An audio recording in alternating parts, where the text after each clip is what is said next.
Back to Etheric Tide. This is Lauren with the monthly June Tarotscope, and we are on to Leo, represented by Strength in the Major Arcana. So, I'm just going to have a think about some of the energies that are coming up for June 2020 for our Leos. Sun, Moon, and Rising. What have we got for our Leos? Okay. Alright. So we've got ourselves the Three of Cups. Now the Three of Cups, this one's about celebration, it's about parties.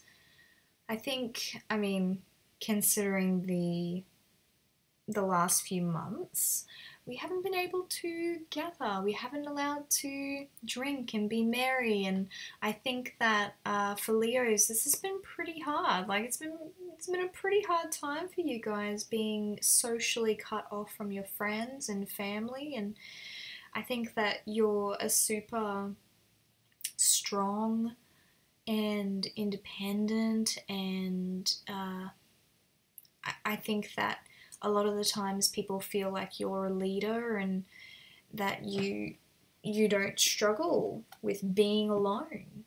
But that's your secret. You really do. You kind of do struggle with being alone. You struggle without having all of these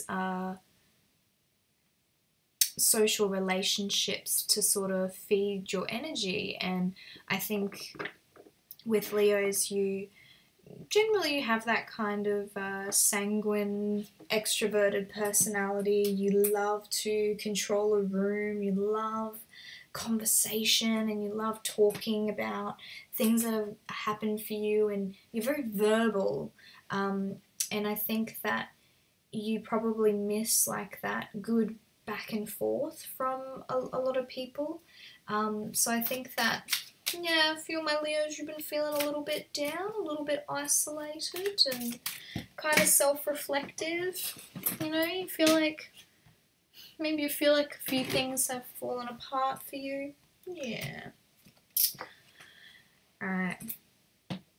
Now this one's about like home instability. So again, you feel like you've lost your stability, you've lost your connections, you're feeling isolated and alone, and you're like, what do I do? I've got good news. We got Page of Wands, great, fire sign. And Page of Wands is the pioneer. He's the creative, where they're like, you know what? I'm going to turn what is into something beautiful, even magical. It's very much a manifesting type card as well. I think you guys are very self-motivated. You know how to get stuff done. I just think that when you're more self-motivated, when you know that there's a certain payoff, where you can tangibly understand what that payoff is going to be. But in the situation that you're in, there's no clear end result to the reason for you to be taking action. You can't see the payoff or why it's worth your time. So this is kind of bringing up for you, I'm like, well, then why bother? And you're not feeling as motivated as what you normally would, because you're normally motivated by like, oh, I go to work and I get money, and that money is going to this, and then it's going to go this. You understand, like, very goal-based, and right now your goals are not very clear, and the follow-through for all of your actions are not very clear. So you're like, well, what am I doing? What's the point? So getting very apathetic up in here. So what I would like to say to you guys is that it's gonna pass.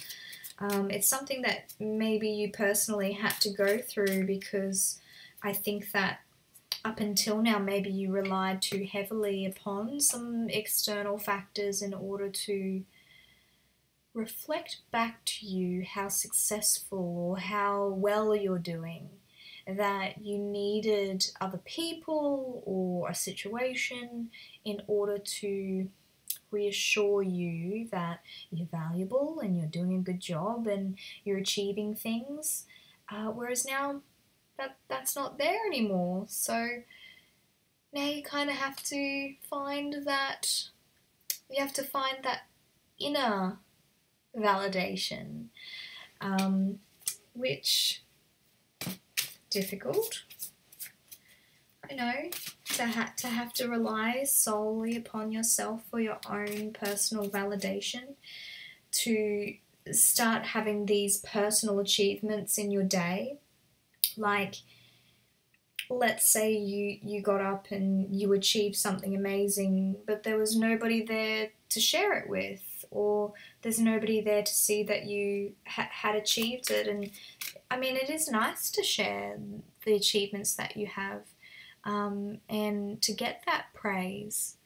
But I think you're learning that self-praise, self-worth, self-talk, and validation and reassurance is far more satisfying than anything that you could receive from anybody else. And what I think is great is it's great that this is in the reverse. Usually when the Eight of Swords is like this, it's like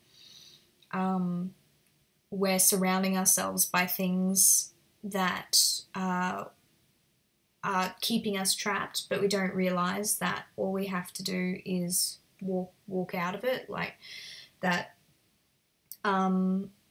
We're not really in any danger. There's that it's completely like a fabrication of all of the things that are going wrong in our lives. We're completely making those things up in our head.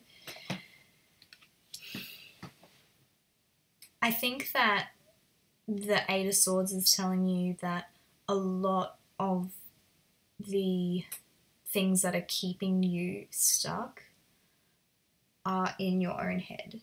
And I'm not saying that that your struggles are not real. It's just that your self-talk is trapping you. And I think that once you adjust the idea that your validation comes from within rather than without, by the end of this, you're going to have such a transformation that the actions of other people aren't going to be so hurtful to you, that when you don't get those reflections back of praise or congratulations and things like that, it's not even going to bother you anymore because you already get it within yourself.